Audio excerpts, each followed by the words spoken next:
Alors c'est vrai que beaucoup d'experts redoutaient un affaissement du marché du travail aux États-Unis en janvier. Les chiffres publiés hier montrent le contraire. Bonjour John.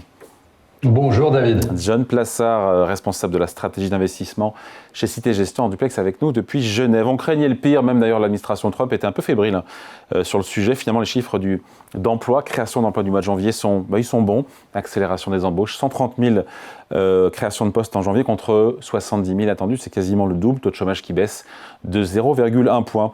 C'est une bonne surprise évidemment. Elles viennent d'où ces créations d'emplois? Dans quel secteur? Alors, d'abord, il faut rappeler qu'il y a je vais vous répondre à votre question, David, mais il y a une double lecture de l'emploi d'hier. Mais regardons le verre à moitié plein.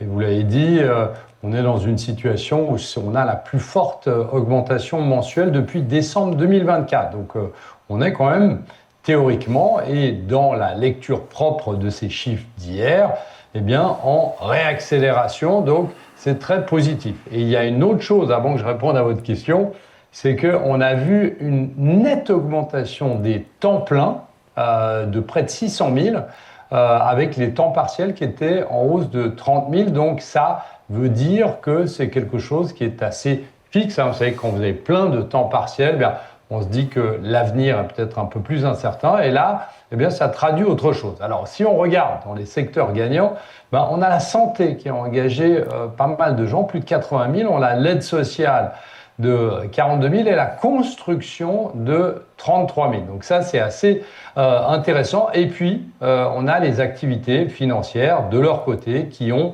baissé. Et on sait aussi que l'administration continue de licencier à cause de ce fameux Dodge qui est toujours présent malgré le fait que Elon Musk soit parti du gouvernement, entre guillemets, est toujours en train d'essayer d'écrémer l'administration américaine. Donc, globalement, ça accélère. On est dans une... C'est une bonne nouvelle. Accélère. Ça réaccélère. Ça, c'est le... Oui, mais en même temps, pardon, je vous coupe, mais je me dis, quel crédit on donne à ces chiffres qui sont bons, mais qui potentiellement vont être révisés. Je reviens dans l'idée que en 2025, on devait avoir 50 000 créations de postes par mois. On les a pas eu, on a eu 5 fois moins au final avec les révisions qui ont été faites. Oui, exactement. Alors ça c'était, pour certains, la surprise d'hier, c'était les moins 898 000 emplois qui ont été biffé sur un an à mars 2025, mais ça c'était connu depuis septembre dernier. On sait que chaque année il y a des réajustements qui sont faits au niveau Non mais c'est pas à la marge, John, c'est pas à la marge. Là encore une fois, ça change complètement le diagnostic qu'on a sur le marché du travail américain. 50 000 créations de postes par mois en 2025, c'est 3 fois moins qu'en 2024. Mais au final, je crois que c'est 10 000 par mois le vrai chiffre de création de postes aux États-Unis en 2025. Enfin, c'est quasiment 15 000.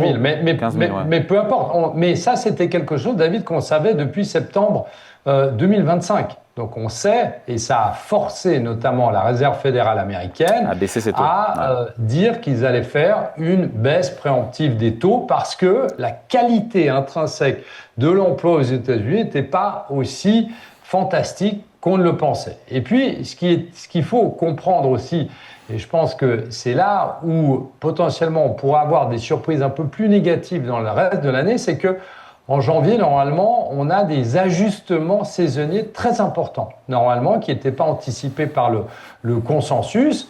Et comme vous le disiez très justement, lorsqu'on regarde sur 2015, l'année qui était apparemment une année de boom, c'est une année quasi stagnante sur l'emploi. Et puis, ces révisions, évidemment, elles nous disent que le marché du travail est beaucoup plus fragile globalement qu'annoncé. Donc, on se dit que le seul truc qui tient, entre guillemets, c'est la dynamique positive sur les emplois à temps plein dont je parlais avant. C'est très encouragé, mais c'est assez isolé. Et donc, on est dans une situation où cet état de fait, où on a une très bonne surprise hier, ça, on ne peut pas le mettre de côté, mais qui est fait de réajustements saisonniers, pousse quand même à dire que l'emploi aux États-Unis est moins bon qu'attendu. Et lorsque vous parlez d'emploi, ça fait partie des 2 mandats de la Réserve fédérale américaine. Et donc là, il y a un petit voyant orange, j'allais dire rouge, mais orange,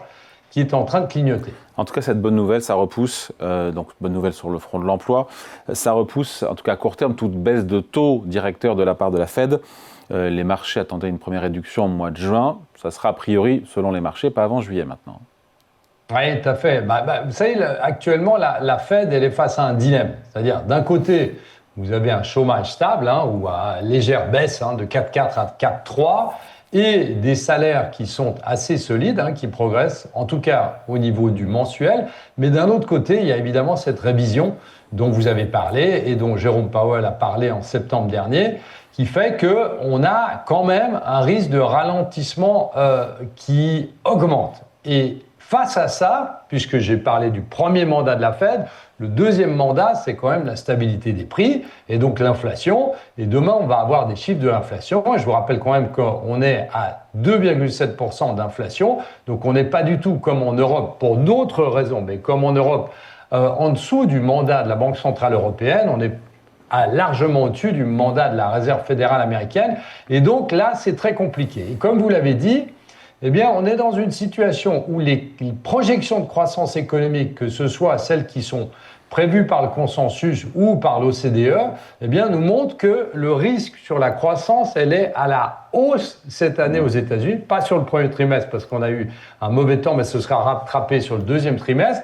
Et donc, on est dans un dilemme total. Une croissance qui joue, un emploi qui, on ne sait pas vraiment, elle se dégrade, et de l'autre côté, on a une inflation qui est au-dessus du mandat. Donc en fait, ici, la Fed, aujourd'hui, elle est dans une situation où, théoriquement, elle ne devrait pas, vous l'avez dit, baisser ses taux avant juillet, mais, et c'est ça le plus important, historiquement, et on en avait parlé ensemble, David, historiquement, avant les élections de mi-mandat qui sont en novembre, eh bien, historiquement, la Fed ne baisse ou ne monte pas les taux. Ça veut dire que la fenêtre de tir pour que la Fed puisse agir est toute petite, puisque rien avant juillet... Elle est quasiment fermée. Et dans l'histoire américaine, chaque fois que la Fed a monté ou baissé les taux juste avant les élections de mi-mandat, c'était à chaque fois, à 100% des cas, lorsqu'on avait une crise financière majeure. Et là, on n'y est pas. On n'y est pas, évidemment. On n'y est pas. On n'y est pas. Donc, en fait, théoriquement, si on reprend les données historiques, mais chaque année... Donc, il ne se passera rien. Potentiellement, il ne se passera rien sur la Fed cette année. Exactement. Et la première baisse de taux, si on parie sur une baisse de taux et si on se dit que en fait, les nuages de points, les fameux dot plots de la Fed sont justes, donc une baisse de taux en 2026, eh bien, elle devrait arriver seulement en décembre, mais pour des bonnes raisons. Les bonnes raisons, c'est la croissance qui est forte et de l'autre côté, un maintien, si vous voulez, de la Fed, des taux au niveau d'aujourd'hui pour ne pas que l'inflation reparte à la hausse, qui serait le pire pour Donald Trump. J'entends, John, mais pour les marchés, ce n'est pas une bonne nouvelle. Ils attendent 2 baisses de taux potentiellement, ils n'en auront aucune. Non, alors, vous savez que les 2 dernières fois, et je m'excuse de me référer encore une fois à l'histoire, mais les 2 dernières fois qu'il y a eu ces coupes préventives dont on avait parlé en fin d'année passée, les preemptive cuts de la Fed, c'est-à-dire qu'on baisse les taux pour anticiper une potentielle crise, et non pas parce qu'il y a une crise, on baisse les taux, eh bien, les 2 dernières fois que ça a été fait, eh bien, les marchés ont progressé parce qu'on laisse les taux où ils sont pour de bonnes raisons. Et on a vu ici que hier, si on parle du secteur technologique par exemple, qui est très affecté lorsque notamment on a des anticipations de stabilité des taux, voire de hausse de taux, eh bien, c'est très bien comporté, encore hier soir, malgré la publication et les anticipations d'un retrait d'un mois de cette première baisse de taux.